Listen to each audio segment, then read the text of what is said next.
बेटा हम लोगों ने यहाँ 4-4 पॉइंट्स आपके सामने लिए हैं। We have continued with the 4 points. 4 point इसलिए आपके लिए कि नंबर ऑफ आपके कंसेप्ट क्लियर हो जाए। 4 पॉइंट्स है जो क्वेश्चन में हमने लिए हैं।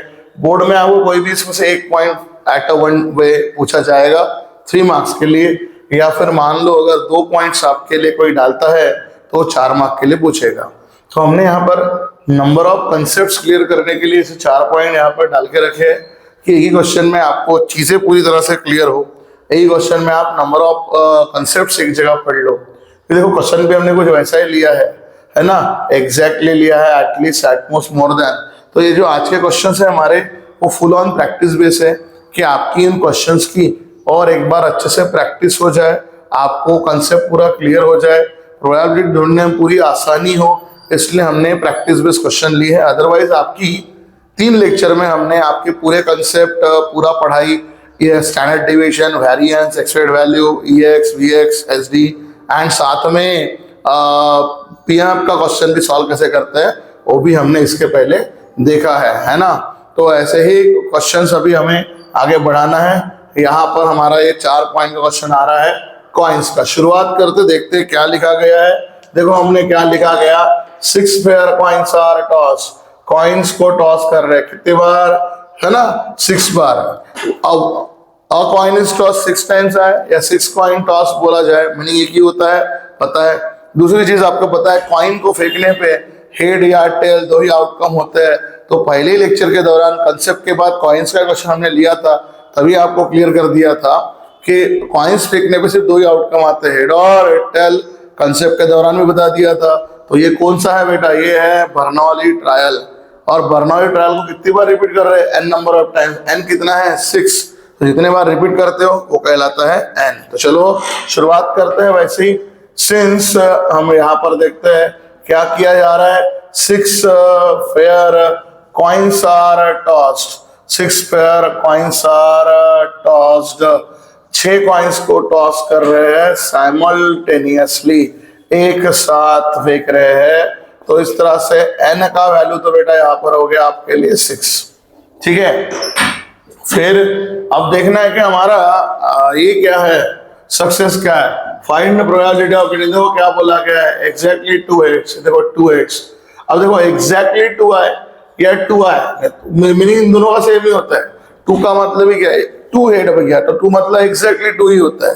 तो दोनों वर्ड मैंने वहां वैसे भी डाल दिए, क्योंकि आजकल का स्टूडेंट छोटे छोटे पॉइंट को, सर मेरे सर ने तो 2 पढ़ाता है तो एग्जैक्टली 2, अरे एग्जैक्टली 2 और 2 का मीनिंग सेम ही होगा। अभी एटमोस्ट 1 हेड, देखो 1 हेड, एटलीस्ट ये एटमोस्ट 1 हेड है, ये एटलीस्ट 2 हेड है, ठीक है, देख लो आप। और मोर देन 2 हेड है, मोर देन, ठीक है। बट हर जगह प्रोबेबिलिटी जो निकालनी है वो हेड हेड और सिर्फ हेड की निकालनी है। दैट मीन्स हमारा सक्सेस कौन है बेटा, हेड, क्योंकि हमें जो क्वेश्चन में पूछा गया है उसे हम सक्सेस मानते हैं। तो मैं वही लिखूंगा, इफ कॉइन इज टॉस, जब हम लोग कॉइन को टॉस करते हैं, if a coin is toss then the probability, then probability of getting ahead is होती है 1/2, और हेड ही हमारा सक्सेस है। इसलिए हमारा वो जो मैंने हेड का प्रोबेबिलिटी आपको बताया, एक कॉइन टॉस करने पे 1/2 होता है, तो वो जो है वो आएगा बेटा हमारे P में।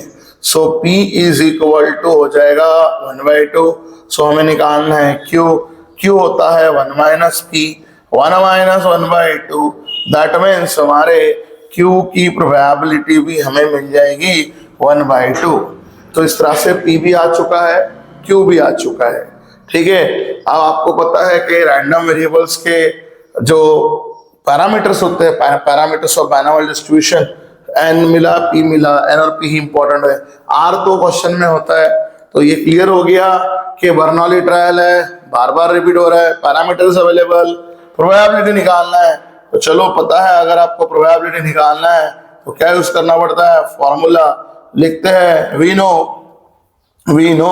फॉर्मूला लिखते हैं PMF, प्रोबेबिलिटी मास फंक्शन, है ना, फॉर बाइनोमियल डिस्ट्रीब्यूशन का probability mass function for a binomial distribution है ना, of a binomial distribution for getting PMF of binomial distribution for getting R successes, कितनी बार आउटकम चाहिए वो हमारा सक्सेस होता है, इज, तो फॉर्मूला आपका आता है probability x is equal to r n combination with r p to the power r into q to the power n minus r, that will be the हमारा बेसिकली फॉर्मूला। तो ये हमारा बन जाएगा इक्वेशन नंबर ए। ठीक है, तो ये हमारा फॉर्मूला है। ठीक है, आर क्या होता है लिखा है हमने अच्छे से, नंबर ऑफ सक्सेस, जितनी बार आपको चाहिए। तो शुरुआत करते हैं। देखो पहले क्वेश्चन में क्या निकालना है, प्रोबेबिलिटी ऑफ गेटिंग कितने हेड्स चाहिए बेटा, 2 हेड्स, तो आर की वैल्यू हमारी 2 हो जा रही है। चलो वर्ड नंबर पहला पॉइंट कंटिन्यू करते हैं। Therefore probability of getting exactly 2 heads in bracket, और जिसे 2 मैंने वर्ड लिखा, r इज इक्वल टू हो गया 2 इज गिवन बाय, तो इसका फॉर्मूला क्या बनेगा, अभी r इज इक्वल टू 2 मिल चुका है, तो अभी हम ये सब काय में डालेंगे, हमारे इक्वेशन नंबर ए में। हम जो भी निकालेंगे वो फॉर्मूले से, हमारे इक्वेशन नंबर ए से। तो चलो देखो, probability x is equal to r becomes equal to 2, sir n उन तो सब बेटा डिक्लेयर करके रख दिया है, 6 combination with 2 into probability 1/2 to the power r is 2 into q to the power n minus r, 6 minus 2 मतलब 4। अभी 6 कॉम्बिनेशन विद हम लोग यहाँ पर निकाल लेते हैं 2, 6 कॉम्बिनेशन 2 निकालने जाएंगे, इट इज 6 इंटू 5 की 6 का कॉमन निकाल रहे 2 के साथ, तो ऊपर वाले 6 को 2 बार और नीचे वाले नंबर को पूरा 2 इंटू 1 नीचे उतारते हैं। हम ऐसे कर लेते हैं, 1/2 का स्क्वायर है, 1/2 का पावर 4 है, जो प्रॉपर्टी आपको बताई थी a to the power m into a to the power n, it becomes a to the power m plus n, तो 1/2 टू द पावर हमारा ये बन जाएगा 6 टोटल मिला के। ठीक है, अब जो जो कट रहा है उसे काट दीजिए और फाइनल आंसर को लिख दीजिए, 2 1 जा 2 3 जा 6 बन जाएगा। और यहाँ पर अगर मैंने यहाँ डिवाइड किया तो मुझे यहाँ मिल रहा है 3 5 जा 15, 1 का पावर कुछ भी करूँ 1 ही आता है, और 2 का पावर अगर 6 करूँ तो 2 का पावर 6 करने पे आंसर मिलता है 64, क्योंकि आपको पता है 2 का क्यूब होता है 8, 2 का पावर 4, 16 सब पावर हमने लिख के दिए हैं, लन आपको यहाँ करवा है। ठीक है, 2 का पावर 5 जो होता है वो 32 होता है, और 2 का पावर 6 बनेगा 64। तो इस तरह से हमारी प्रोबेबिलिटी x इक्वल टू 2 की वैल्यू आई 15/64। ठीक है, 15/64, इस तरह से हमारा ये आंसर आ चुका है, प्रोबेबिलिटी x इक्वल टू 2 का। ऐसे ही कैलकुलेशंस अपने को सामने कवर अप करने हैं। ठीक है, एक काम करता हूँ, इस वैल्यू को मैं आगे लिख लेता हूँ कि ये आंसर मुझे यहीं पे आया था 15/64, प्रोबेबिलिटी आपकी x इक्वल टू 2, वहाँ तो हमने सिर्फ पावर ही किया, 15 into 1/64, that is answer is 15/64। So this is the first question has been closed.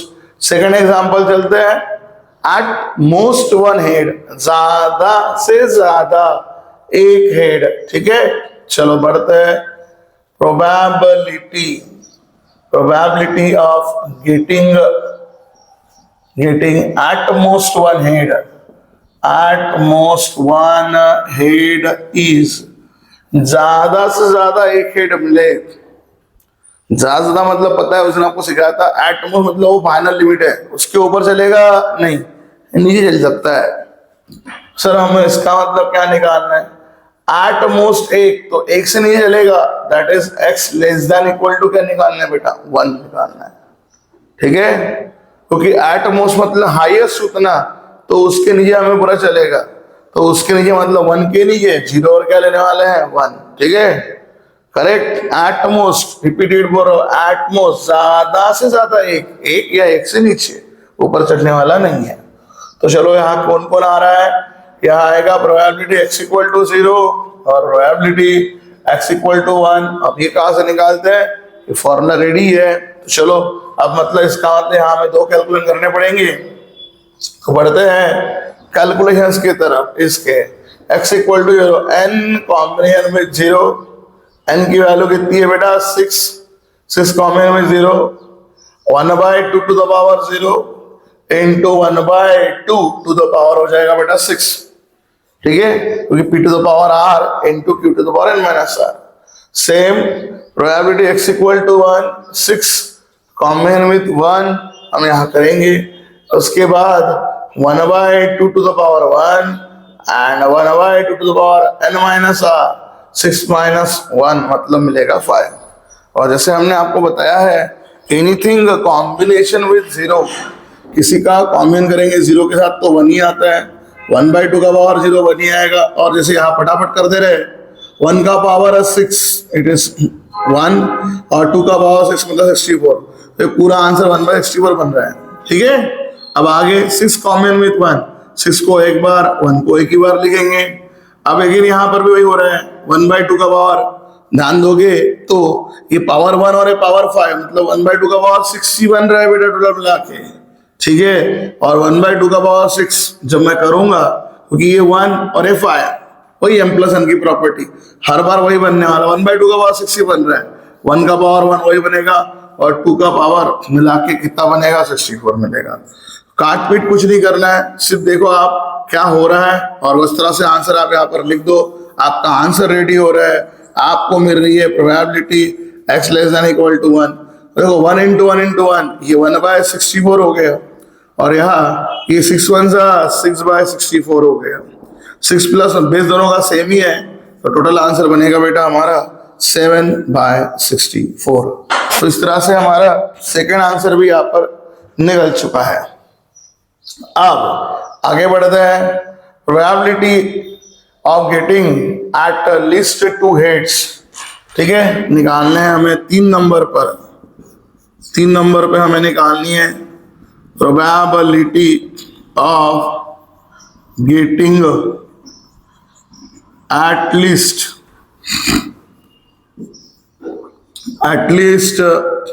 2 heads, probability of getting at least 2 heads। at least का मतलब क्या होता है बेटा, कम से कम उतना, कम से कम उतना, at least दो चलेगा या 2 के ऊपर चलेंगे, है ना। जैसे हमने आपको एग्जांपल दिया था, अगर आपने अपने दोस्त को बोला कम से कम 2 समोसे खाऊंगा, कम से कम 2 रसगुल्ले खाऊंगा, इसका मतलब क्या, कम से कम उतना, उसके ऊपर चलेगा। तो हमें यहाँ probability x greater than equal to 2 निकालनी है, 2 या 2 से बड़ी। अगर मैं इस वे से कैलकुलेट करूं, इस वे से मतलब 2 से बड़ी अगर निकालने जाओ,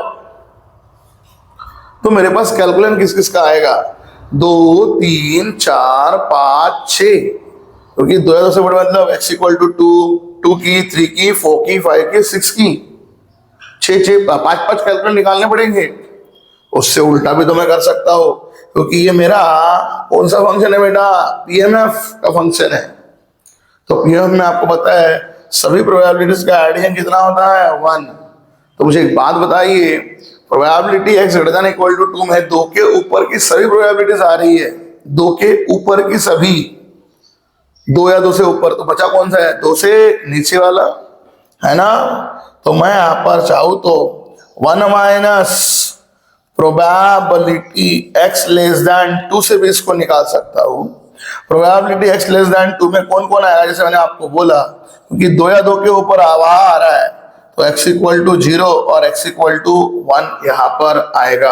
अब देखो मैं इसको ऐसे भी लिख सकता हूँ x लेस देन 2, नहीं तो बोलोगे यार कभी है x लेस देन 2 की जगह मैं ऐसे भी लिख सकता हूँ कि देखो होता क्या है, 2 या 2 से बड़ी उधर में जा रही है, 2 से नीचे वाली, 2 से नीचे मतलब मैं x लेस देन 2 लिख सकता हूँ। Even I can write x less than equal to क्या लिख सकता हूँ, 1 भी लिख सकता हूँ। इसका मीनिंग भी वही होता है 0 और 1। अब मैं इतना बारीक बारीक क्यों सिखा रहा हूँ, क्योंकि देखो x less than equal to 1 की प्रोबेबिलिटी ऑलरेडी ऊपर निकल चुकी है, 10 बार वही चीज लिखने की जरूरत नहीं है। x less than equal to 1 मतलब 0 और 1 की प्रोबेबिलिटी जो हमने निकाल चुकी है। कितना आंसर आता है 7/64। तो बस बेटा मैं यहाँ वही कर रहा हूँ, है ना, 7/64। And if I do the cross multiplication, तो तुरंत मुझे यहीं पे मेरा आंसर मिल जाएगा। देखो मैंने क्या किया, मैं रिपीट बता रहा हूँ। I am lastly calculating probability x equal to 2। ये 1 मेरा वैसे का वैसा, बार बार मैं आपको समझा रहा हूँ कि मुझे बोला था एटलीस्ट 2 या 2 से बड़ा, तो मुझे यहाँ क्या करना था, 2 या 2 से बड़ा मतलब 2, 3, 4, 5, 6 लंबा जाना पड़ता था। उससे अच्छा मैंने सोचा कि उधर से अच्छा मैं 2 या 2 से बड़ा मतलब छोटा कौन बचा है, 0 और 1, तो 1 में से रिमेनिंग माइनस कर लो। तो 0 1 मतलब क्या आता है बेटा, 2 या 2 से बड़ा अगर उधर आ रहा है तो ये क्या हो गया, लेस देन 1 हो गया। ठीक है, तो वही हमने यहाँ किया। और लेस देन 1 की probability less than equal to 1 वाली प्रोबेबिलिटी निकल चुकी है 7/64। 64 में से अगर मैं 7 निकाल लूं तो मेरा आंसर मुझे मिलेगा 57/64। तो इस तरह से हमारा ये वाला पॉइंट भी यहाँ पर खत्म हो जाता है। ठीक है, अब चौथे पॉइंट पर बढ़ते हैं। probability of getting more than 2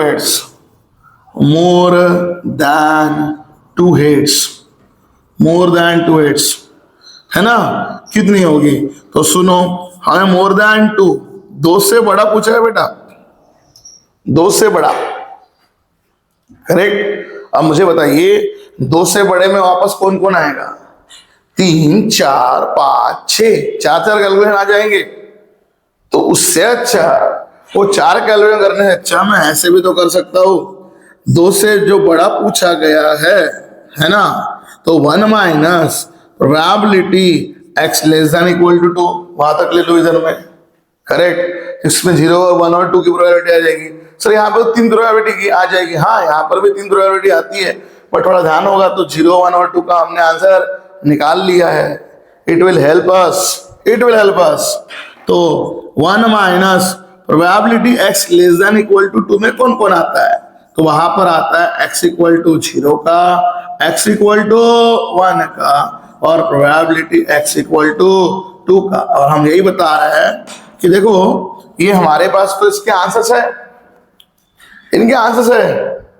ये देखो 0 की और 1 की प्रोबेबिलिटी, 0 और 1 की प्रोबेबिलिटी तब से है हमारे पास में 7/64। तो हमें ज्यादा मेहनत करनी पड़ेगी ही नहीं, इट इज 7/64। और x इक्वल टू 2 की स्टार्टिंग में ही निकाली थी पहले क्वेश्चन में 15/64। सो फाइनल आंसर जो आपका यहां पर बनेगा लास्ट पॉइंट का, प्रोबेबिलिटी x ग्रेटर देन 2 का 1 माइनस, इन दोनों का बेस भी सेम है। 15 में अगर मैं 7 ऐड कर लूं इट इज 22/64, और मैं इसे क्रॉस कर लूं 1 माइनस 22/64, इसके अपन कुछ भी नहीं मतलब 1, तो 64 माइनस 22/64, 4 में से 2 चला गया 2, 6 में से 2 चला गया 4, 42/64। ये मेरा बेसिक सा आंसर। बट ये दोनों इवन नंबर है, थोड़ा डिवाइड हो सकता है, 2 आराम से 2 के टेबल में आ जाते हैं। ठीक है, सो मैं इसको डिवाइड करूं तो 21/32 अवेलेबल है। अगेन लास्ट आंसर हो रहा है डिवीजन, तो हमने कर दिया। तो इस तरह से देखो एक ही जगह हमने नंबर ऑफ पॉइंट्स पढ़े, है ना, एक ही जगह एटलीस्ट एटमोस्ट, और वही चीज सिखाई कि जहां लंबा जा रहा है कैलकुलेशन उसका और एक तरीका ढूंढो, क्योंकि पीएमएफ है तो सभी प्रोबेबिलिटीज का एडिशन कितना होता है 1, है ना। एंड इसलिए जो रूट लंबा हो रहा है उससे कैलकुलेशन नहीं निकालना, जहां से सिंपल और इजियर कैलकुलेशन मिलता होगा उधर से कैलकुलेशन निकालना। ठीक है, अब एक और हमने क्वेश्चन थोड़ा हटके और रखा है, देख सकता है, हटके नहीं है तरीका वही, सिर्फ लिखने का तरीका अलग कर दिया है। हर तरह का क्वेश्चन हम यहाँ पर कवर करके दिखा रहे हैं, इसलिए हमने बोला कि एक्स्ट्रा लेक्चर जो हमने यहाँ डाला है वो आपके एक्स्ट्रा प्रैक्टिस के लिए एक्स्ट्रा लेक्चर हमने यहाँ पर एड ऑन किया है। चौथा और लास्ट लेक्चर हमारा है प्रोबेबिलिटी डिस्ट्रीब्यूशन का है, और मान लीजिए लगभग ये हमारा लास्ट क्वेश्चन भी हम लोग यहाँ पर ले रहे हैं, ठीक है। अब binomial distribution of random variable x satisfies 9 times probability x equal to 4 is equal to probability दे के रखा है x equal to 2 के बराबर, ठीक है। इधर का 9 times probability x equal to जो दिया है 4 का, और यहां पर वो बोला है प्रोबेबिलिटी x इक्वल टू 2 के बराबर है, ठीक है। When n is equal to कितना है बेटा, हमारे लिए 6 है, तो फाइंड आउट क्या करना है बेटा, हमको p निकालना है, ठीक है। तो बढ़ते हैं इस क्वेश्चन की तरफ। अब देखो सबसे पहले तो मैं यहाँ, क्योंकि ये थोड़ा सा गिवन और टू फाइंड की तरह क्वेश्चन मुझे लग रहा है, so I will write particularly over here what's given to me, है ना। और आंसर शुरू हो रहा है, so given for a binomial distribution of random variable x, यहां मुझे दिया 9 times probability x equal to 4 की, बोल दिया है प्रोबेबिलिटी x इक्वल टू 2 के बराबर है। उसके अलावा मुझे एक और पैरामीटर दे दिया बायनोमियल डिस्ट्रीब्यूशन का n, और जब एक पैरामीटर दिया है तो आपको पता है parameters of binomial distributions are much more important. n दिया है बेटा, और देखो क्वेश्चन किस चीज के लिए बना, क्वेश्चन बना है फाइंड करने के लिए p, वो p जिसको प्रोबेबिलिटी ऑफ सक्सेस हम मानते हैं, p जिसको प्रोबेबिलिटी ऑफ सक्सेस हम मानते हैं, वो यहाँ पर नहीं है, दिस इज मिसिंग वन, ठीक है। वो p निकालने को बोला है, क्वेश्चन नंबर देखे, है ना। We have to find out the value for p का वैल्यू हमें यहाँ पर फाइंड आउट करना है, प्रोबेबिलिटी ऑफ सक्सेस। सर ये कैसे लगा जाए बेटा, ये कंडीशन हो गई, दिस इज द कंडीशन, ये तो कंडीशन दी है आपको, बस उस कंडीशन में अगर आप देखते हो तो कंडीशन में 9 टाइम इसका उसके 1 टाइम के बराबर हो रहा है, बट अंदर देखो probability x equal to 4 x equal to 2। अबे x equal to 4 x equal to कैसे निकालते हैं, इस फॉर्मूले से निकालते हैं, करेक्ट। इसका मतलब हमें क्लिक होना चाहिए कि हमें इसको सॉल्व करने के लिए क्या यूज करना पड़ेगा, पीएम का फॉर्मूला इस्तेमाल करना पड़ेगा, और पहले 2 वैल्यू निकालनी पड़ेंगी। कौन सी 2 value, probability x equal to 4 का वैल्यू बना कर रख देंगे, और x इक्वल टू का फिर इस कंडीशन में डाल के सॉल्व करने की कोशिश करेंगे, ठीक है। चलो बढ़ते हैं। वी नो, सबसे पहले मैं फॉर्मूला इस्तेमाल कर रहा हूं, PMF of random variable, PMF of binomial distribution, PMF of binomial distribution for getting our successes, for getting smaller successes is, तो पीएम का फॉर्मूला हमारा है probability x equal to r n combination with r p to the power r into q to the power n minus r। This is what the our question। अभी इसे हम लोग is what our formula is to be, इसको हमने कर लिया bracket. अभी हम आते हैं क्वेश्चंस के पॉइंट की तरफ। क्वेश्चन में मुझे प्रोबेबिलिटी देखो, लेफ्ट हैंड साइड में 4 की और राइट हैंड साइड में 2 की, तो मुझे 2 और 4 की प्रोबेबिलिटी निकालनी है। चलो मैं सिक्वेंशियली जाता हूं, एन तो मुझे देके रखा है, नाउ इसी का हेल्प लेके, है ना, ये फॉर्मूले का हेल्प लेके from equation number A I am moving with, सबसे पहले मैं निकाल रहा हूं प्रोबेबिलिटी x इक्वल टू 2 की, लाइन से r की जगह 2 डाला, तो n तो आया है 6 कॉम्बिनेशन विथ r की जगह 2 आया है, ठीक है। p पता नहीं है, p तो निकालना है, तो मैं वैसे ही करूंगा p to the power r into q to the power n minus r। n कितना है बेटा 6 में से 2 चला गया तो बचेगा बेटा 4। चले तो वेरिएबल फॉर्म में है, हाँ रहने दो ना बेटा, वेरिएबल तो निकालना है p, तो 6 कॉमन में 2 कैसे होगा, 6 कॉमन विद 2, 6 इंटू 5, 6 को 2 बार नीचे और 2 को पूरा नीचे, और ये पी का square into q to the power 4, क्योंकि पी क्यू फॉर्म में और पी तो निकालना है तो कुछ नहीं कर सकते। तो जो आप कट रहा है उसे काट दीजिए, 2 1 2 3 6। तो इस तरह से मुझे दिख रहा है कि I am getting my answer probability x equal to 2, 3 5 का कितना बना बेटा 15 p square into q to the power 4। ठीक है, ये हमारा बना probability x equal to 2। Probability x equal to हमने 2 की वैल्यू यहां पर निकाल ली है। अब आगे बढ़ते हैं, ऐसा ही हम एक और प्रोबेबिलिटी निकालते हैं, किसी तरह से प्रोबेबिलिटी x इक्वल टू 4 की। ठीक है, सो एंड देयरफॉर दूसरा प्रोबेबिलिटी निकालते हैं, probability x equal to 4, 6 common with 4 p to the power 4 into q to the power n minus r, 6 minus 4 कर दिया, बचेगा 2।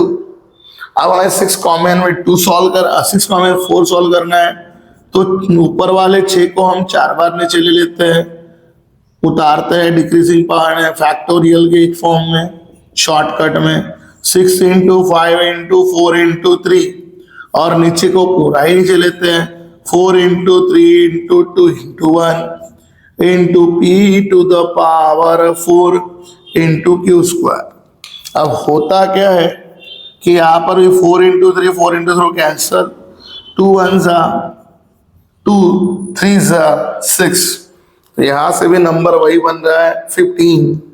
ठीक है, यहां से भी नंबर वही बन रहा है 15। So probability x is equal to 4, यहां मेरा बन जाएगा 3 5 15 into p to the power 4 into q square. तो हमने इंडिविजुअली, देखो कोई गाय गड़बड़ नहीं कर रहे, चाहते तो डायरेक्ट कंडीशन में डाल के उधर ही सॉल्विंग कर सकते थे, बट हमने आपको एक चीज आराम से निकाल के दी कि पता रहे x इक्वल टू 4 कैसे निकला, x इक्वल टू 2 कैसे निकला। और अभी हम डालते हैं जो हमारी कंडीशन है, क्योंकि देखो अब मेरा n यूज हो गया, जो मुझे 4 और 2 दिए थे प्रोबेबिलिटी वो साल, अभी सिर्फ मुझे कंडीशन। तो सुनो, अब मैं कंडीशन का इस्तेमाल करता हूं अकॉर्डिंग टू हमें दिया है गिवन कंडीशन। गिवन कंडीशन के आधार पर उन्होंने बोला है कि 9 times probability x equal to 4 की, जो हमने निकाल ली है, 9 times probability x equal to 4 is equal to probability x equal to 2 के बराबर है। अब हमें ये सब चीजें वही डालनी है।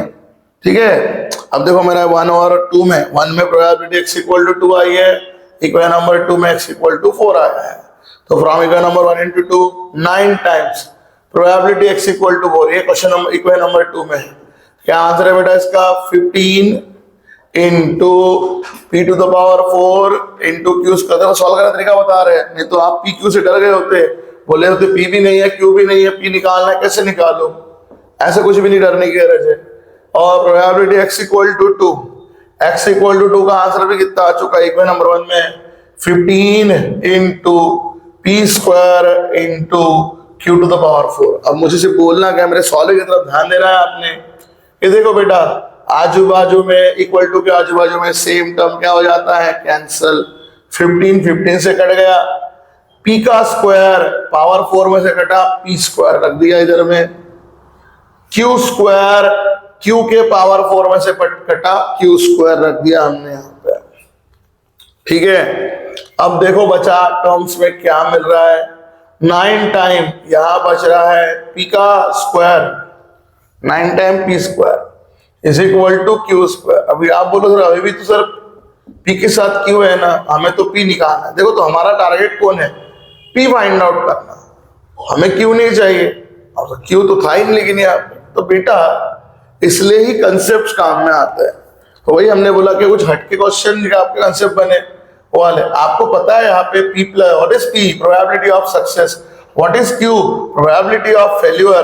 तो फर्स्ट ही लेक्चर में अच्छे समझा चुके हैं कि पी प्लस क्यू की वैल्यू क्या होती है 1, and that's why Q is equal to, हम क्या रिप्लेस कर सकते हैं, 1 माइनस पी। करेक्ट, बहुत बार निकाला ये Q is equal to 1 minus p, तब से निकाल रहा है, इतना सारा मुझे बताने की गरज भी नहीं थी, ये बार बार हमने वही करके निकाला है। ठीक है, फिर भी हम आपको पूरा याद दिला रहे हैं कि हम यहाँ क्या क्या कर रहे हैं। अभी ऐसा क्यों किया कि मुझे P चाहिए, और देखो 9p square is equal to Q की जगह 1 माइनस पी का होल स्क्वायर। ये होल स्क्वायर क्यों लगा, तो क्योंकि Q का स्क्वायर था, अब ये Q की वैल्यू 1 माइनस पी होती है, तो Q का स्क्वायर तो इसका भी स्क्वायर हो जाएगा। सो 9p स्क्वायर, अभी यहाँ a माइनस बी का होल स्क्वायर लगाना होगा हमें, a स्क्वायर 1 का square 1 minus twice a into b, 2 into 1 into p 2p plus b square, p का स्क्वायर हो जाएगा बेटा p स्क्वायर। और अभी इसे एक साइड लेके आइए, ये इधर ला लिए, देखो p स्क्वायर पॉजिटिव का इधर आएगा तो नेगेटिव, 9p में से एक p चला जाएगा बेटा, सिंपल है, इसलिए पट से माइनस इधर आया, ये माइनस हो गया, 9 में से एक चला गया, 8 बचा, माइनस 2p को इधर लाओगे ये बनेगा प्लस 2p, और प्लस 1 को इधर लाओगे ये बनेगा माइनस 1। तो इस तरह से ये बनेगा हमारा क्वाड्रेटिक इक्वेशन। ठीक है, देखो अलजेब्रा थोड़ा सा मतलब मैथमेटिक्स हमारा 12वीं का, उसमें एक अलजेब्रिक इक्वेशन बन चुकी है क्वाड्रेटिक 10th स्टैंडर्ड बेस। अभी क्या करना है, सॉल्व करना है, फैक्टर्स ढूंढने हैं।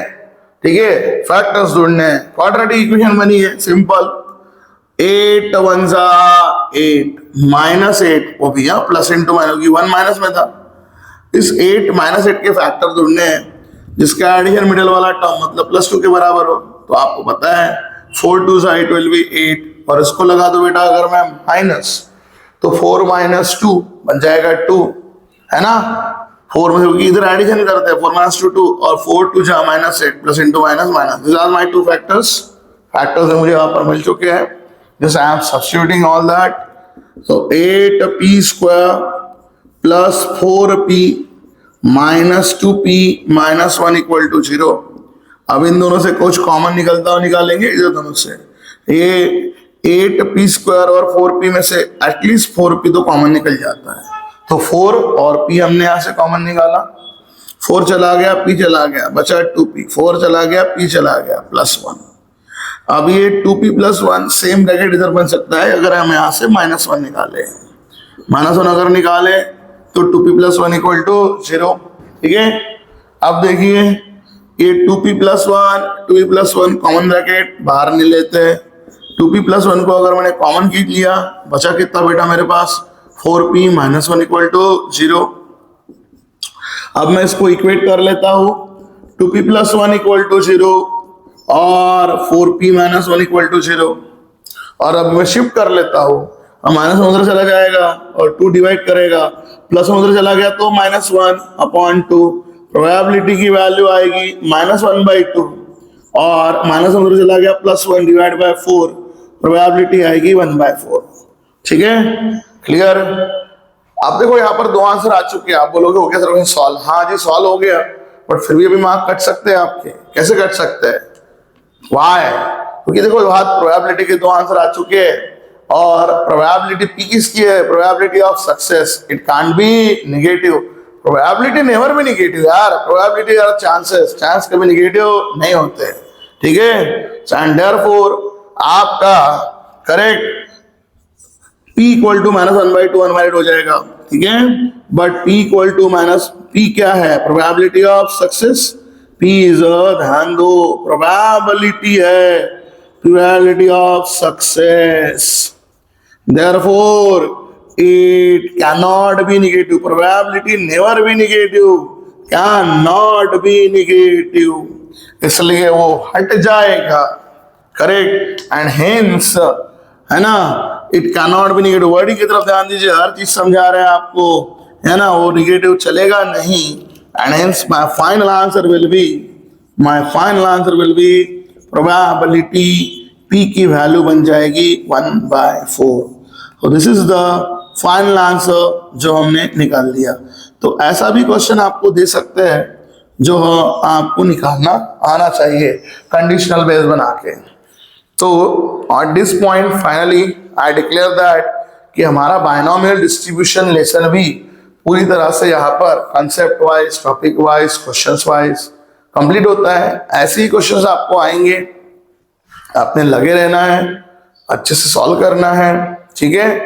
हर चीज देखो, यहाँ P मिली 1/4, कभी अगर आपको बोले Q भी निकालो तो भी आराम से निकाल जाएगा।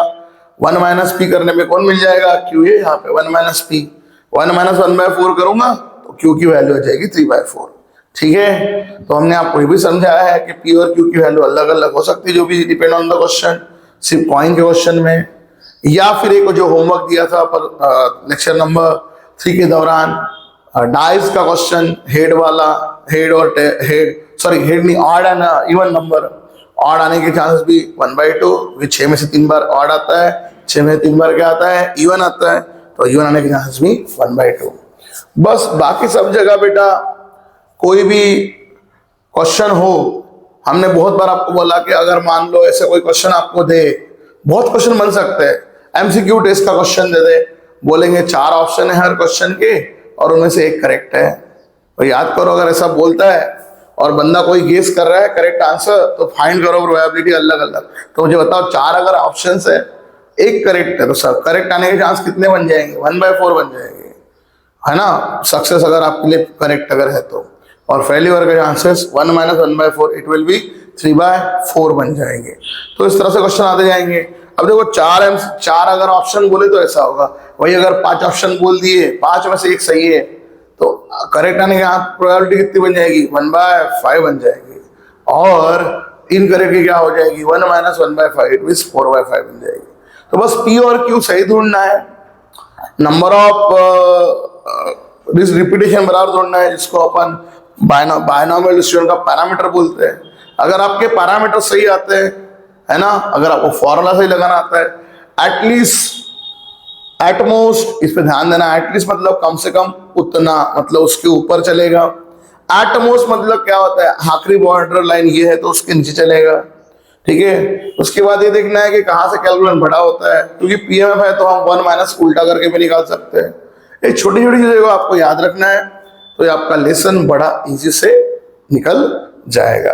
तो ऐसे ही इंटरेस्टिंग और यूजफुल वीडियोस पर आपको अगर पढ़ना है तो इस चैनल पे बने रहना है। इस चैनल का लिंक आपको सबके साथ शेयर करना है, अपने एजुकेशन जर्नी को आगे बढ़ाने वाला है। आने वाले बोर्ड एग्जामिनेशंस में आपको आउट ऑफ मार्क्स इस लेसन पे लेके निकलना है, ठीक है। और इस चैनल, इस वीडियो पे अपना एक प्यारा सा कमेंट और एक प्यारा सा लाइक दे देना है ना। मिलते हैं अगले लेसन में, अगले टॉपिक के साथ, अगले वीडियो में, अगले लेसन के साथ और अगले फॉर्मूलेस के साथ, और कुछ नए और इंटरेस्टिंग टॉपिक के साथ। Thank you so much.